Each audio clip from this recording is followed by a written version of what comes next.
How you doing? It's in English, no worries. Okay.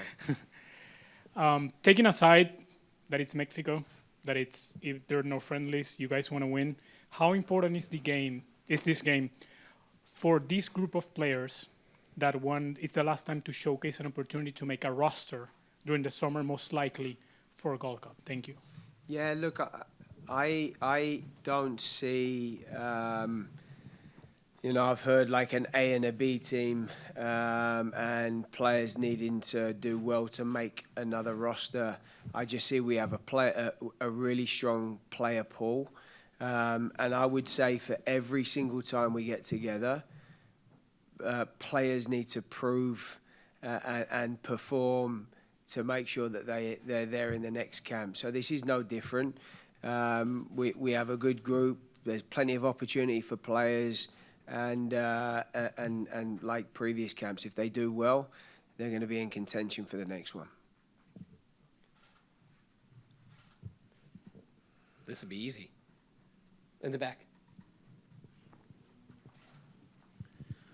How are you, Coach? You Coach, Jordan Morris been playing as a number 9 for Sounders this season. He's also the leading scorer in the Major League Soccer, but he also been plays in the left winger. I mean, how you been with him, like trying to play him as a forward, as a winger? How the expectations with Jordan Morris in this camp?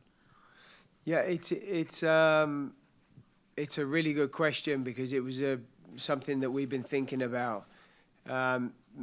Seattle obviously have a different makeup of squad with them, and Jordan's been fantastic with what he's done.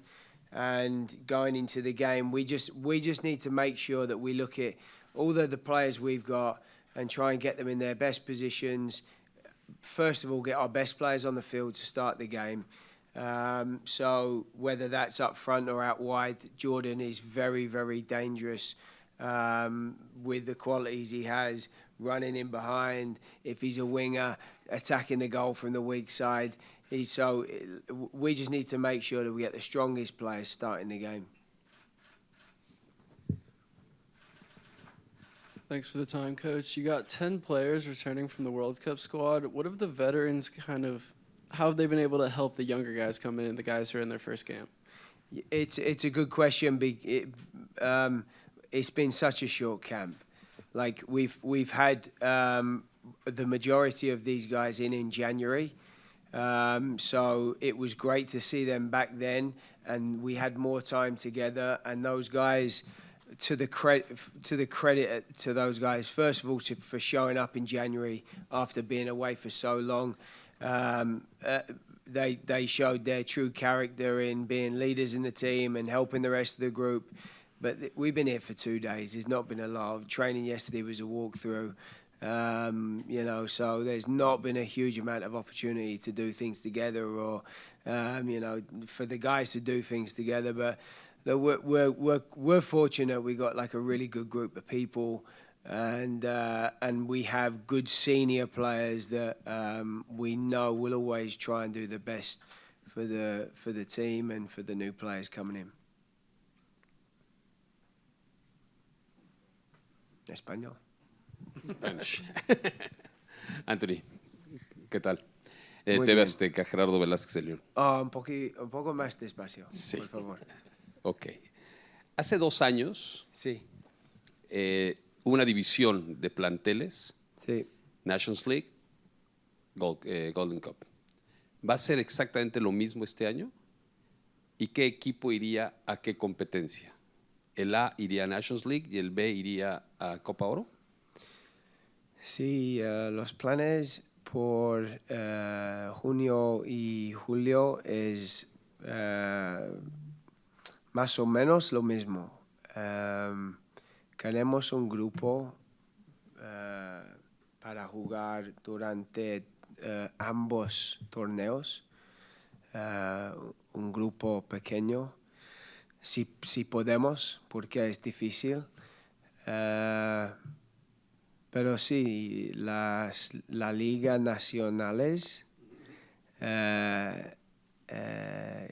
creo que vamos a tener los jugadores de Europa Y después la Copa del Oro, más jugadores de MLS. Pero también queremos un grupo pequeño para jugar durante ambos. Si podemos. Sí. How do you do? Does that make any sense at all? I have no idea if that made any sense. Yeah? Espera un momentito, por favor. Anthony, Spanish too.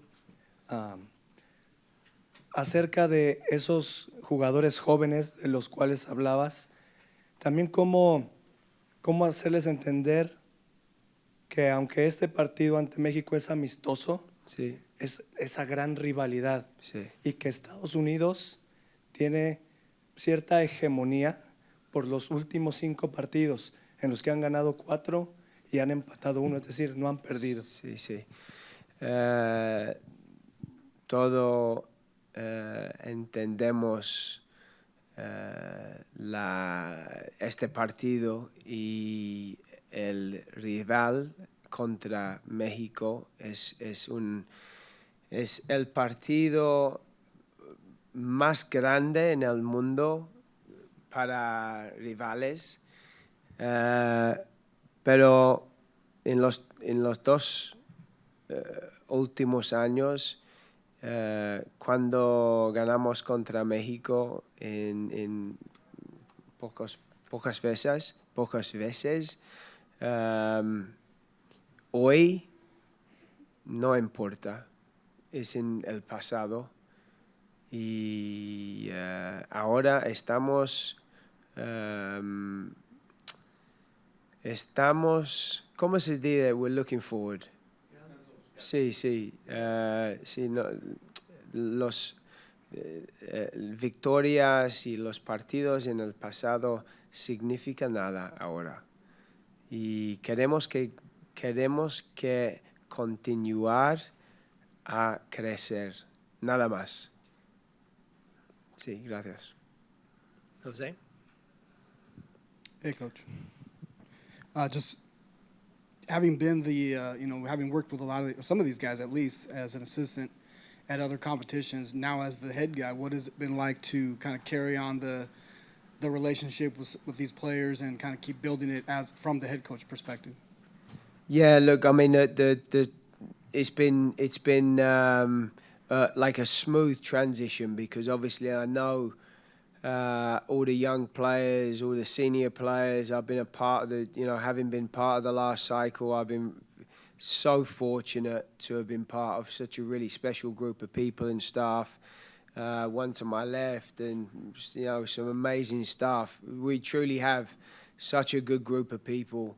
So for me, it was very easy because transitioning into this role, you have the support of the staff, and you have an understanding and relationship with the players. So on that side of it, it's been good. Like it's been good. It's been smooth. I've enjoyed it. But the bottom line is this: it's like I have to say it's truly, and I say this every day. Sometimes I'm not good at it, but it's not about me. It's about the players. All I want, having experienced the last 4 years, 3.5 years, I can tell you the drive and desire from the players to want to really take this team forward. And when you stand back and when you see that and you work with the players a lot of days and a lot of camps, you go away from home in CONCACAF, the World, all these different places, when you see the determination from these guys to keep taking the team forward, you can't do anything but just really, one, respect it, but two, do all you can to help them keep moving forward. That's it. Last one for Michele. Coach, thank you. English? English. On January, we saw tactically a 4-3-3, a continuation of what we've seen under Greg. But on on the last camp in Nations League, we saw a different variation, especially in midfield, 4-2-3-1 and 4-4-2 when you guys were pressuring or on a high press. I'm not going to ask you specifically what you're going to do tomorrow, obviously, but are we going to see something different? What are you looking for to take out of this game tactically? Thank you. Yeah, look, I think over the last 3.5-4 years, you know, and I think Greg did a good job here. Really clear playing 4-3-3. We've changed it slightly, as you mentioned, and I think the good thing about this team is that they're quite used to a little bit of flexibility. Look, we've got 2 days to train. One of them's today, and it's pretty much a walkthrough. Yesterday was a walkthrough. Although I think the players are experienced enough and have trained enough with us to know that, you know, we can still talk about things and do things and they can still execute it. But it's difficult. Without having more real training days, it's tough to make too many changes. But yeah, for sure, there'll be 1 or 2, and I'm sure on their side they're not going to want to give too much away, or they're going to change something before the semi-final, and that's fine. I mean, it's the bottom line for us is that we have a group of players going out tomorrow, really representing the badge, giving everything they got, making the fans proud. Yeah, that's the bottom line for us.